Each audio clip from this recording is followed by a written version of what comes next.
وہ کوثر جو اللہ نے دینے کے بعد نبی کو شکریہ کا حکم دیا، وہ کوثر جسے دینے کے بعد اللہ نے نبی کے دشمن کو بے نام و نشان اور بے اولاد ہونے کا اعلان کیا، وہ کوثر کون ہے؟ وہ کوثر کیا ہے؟ میں کچھ دیر کے لیے ان کی بات کو قابل غور مان لیتا ہوں جو یہ کہتے ہیں کہ کوثر سے مراد حوض کوثر ہے،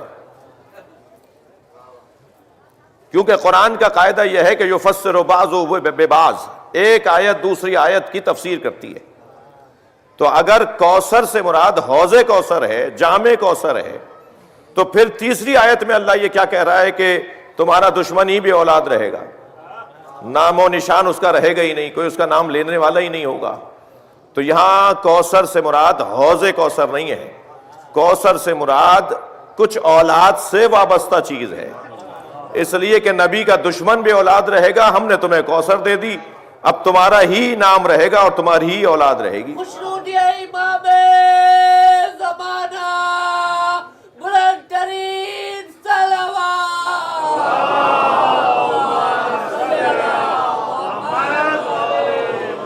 بھائی جتنی اونچی صلوات پڑھوائیے اتنی اونچا جواب تو دیجئے۔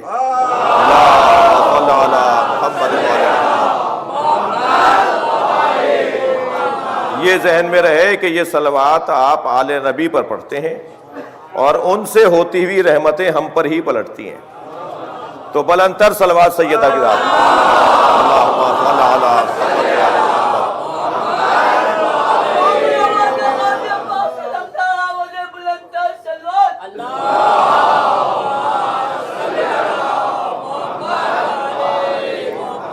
کوثر سیدہ کا قرآنی نام ہے، اللہ نے سیدہ کو قرآن میں جس نام سے یاد کیا ہے وہ ہے کوثر، اور کوثر یعنی خیر ہی خیر، کوثر یعنی خیر مطلق، کوثر یعنی کل الخیر، کوثر یعنی خیر الکل، ہر اعتبار سے جو خیر ہو، حتیٰ سیدہ ان لوگوں کے لیے بھی خیر کہ جن سے سیدہ نے کچھ مانگا تھا، اس لیے کہ یہ مانگ کر سیدہ نے قیامت تک کے لیے نظام مرتب کر دیا کہ کیا معاملہ تھا اور کیا مسئلہ تھا۔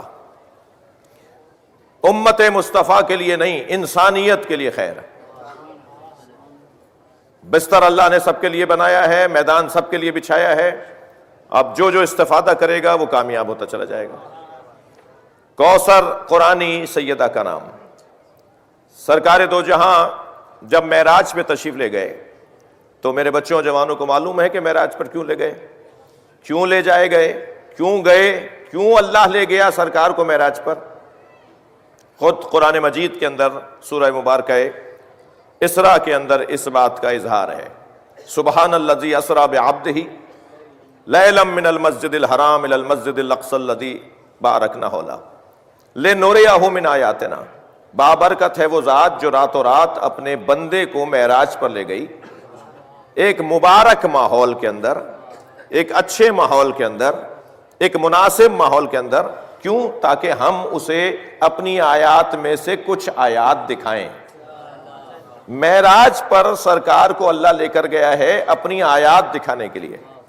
اب اس آیہ کریمہ کو ذہن میں رکھ کر ایک اور آیت کو اس کے ساتھ پلس کیجئے، جس میں اللہ اعلان کر رہا ہے لقد راء من آیات ربہ الکبریٰ، سورہ مبارکہ النجم۔ لقد راء من آیات ربہ الکبریٰ، وہاں آیت کہہ رہی ہے کہ ہم راتوں رات اپنے بندے کو معراج پر لے گئے تاکہ اپنی آیات میں سے آیات دکھائیں۔ دوسری آیت کہہ رہی ہے بتحقیق لقد راء من آیات ربہ الکبریٰ، بتحقیق اس نے دیکھی اللہ کی سب سے بڑی آیت کو۔ وہ سب سے بڑی آیت کیا تھی جسے اللہ نے معراج پر لے جا کے مصطفیٰ کو دکھایا ہے؟ سیدہ اپنے سینے پہ ہاتھ رکھ کے فرماتی ہیں انا آیت اللہ الکبریٰ، میں اللہ کی سب سے بڑی آیت ہوں۔ معراج پر جانے کے بعد اللہ نے جو نبی کو ہدیہ دیا ہے اس ہدیے کو فاطمہ کہا جاتا ہے۔